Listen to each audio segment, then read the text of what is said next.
Assalamualaikum warahmatullahi wabarakatuh. Saya Maria Zuraida dari UI Watch ingin berbicara tentang komunis gaya baru atau KBG beserta ciri-cirinya. Tentu pernah mendengar tentang komunis gaya baru atau KBG kan? Begini, Jenderal Sarwo Edi Wibowo pernah memprediksi tentang kebangkitan Partai Komunis Indonesia PKI. Beliau menyatakan dalam kurun waktu 35 sampai 40 tahun mendatang setelah peristiwa G30 SPKI tahun 1965, maka PKI akan bangkit kembali.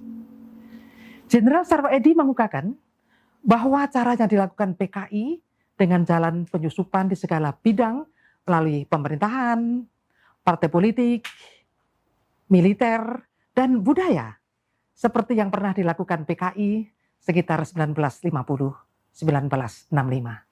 Kesimpulan itu menurut Pak Sarwo Edi berdasarkan dokumen-dokumen yang berhasil disita dan hasil interogasi terhadap anggota PKI yang tertangkap saat operasi-operasi yang dipimpinnya. Ternyata apa yang terjadi? Kini telah muncul komunis gaya baru KGB di sekitar kita. Banyak ciri-ciri dari komunis gaya baru, namun dengan durasi yang singkat, kami sampaikan 3 ciri terlebih dahulu, yaitu memutarbalikkan fakta, berdusta, dan intimidasi. Yang pertama, kita bicara tentang ciri memutarbalikkan fakta. PKI sebagai pelaku pemberontakan G30S tahun 1965 telah diputarbalikkan PKI menjadi sebagai korban melalui tulisan-tulisan di media atau beberapa buku yang ditulis dan dijual melalui toko-toko buku.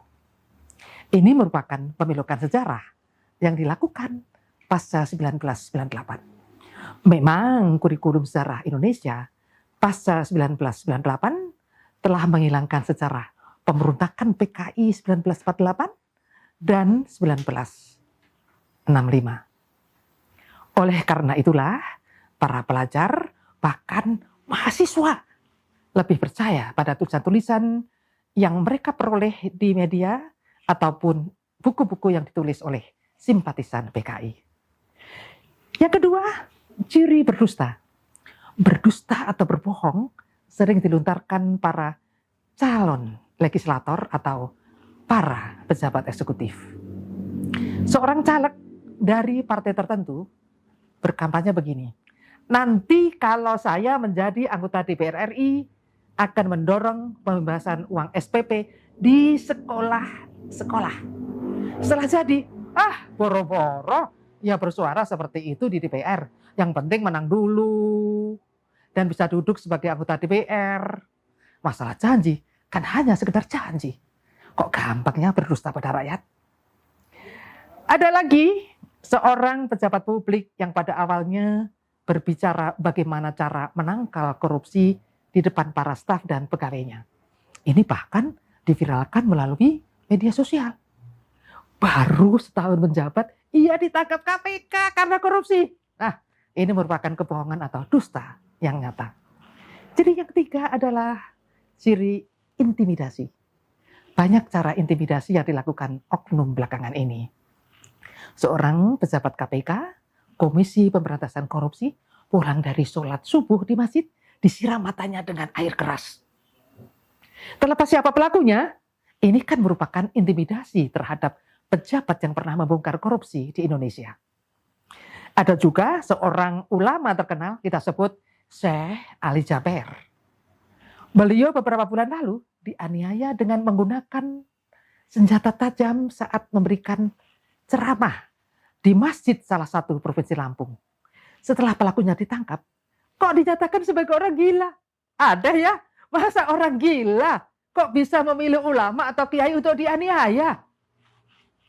Nah, hal penganiayaan tersebut berkali-kali terjadi pada ulama-ulama kita di seluruh Indonesia. Ujungnya, setelah pemeriksaan, pelakunya dianggap tidak waras alias gila. Loh, kok seragam ya? Penganiayaan terhadap para kiai persis dilakukan PKI pada tahun 1948 dan 1965. Intimidasi seperti itulah juga merupakan ciri komunis gaya baru. Saya Maria Juraida dari UWatch. Sampai jumpa.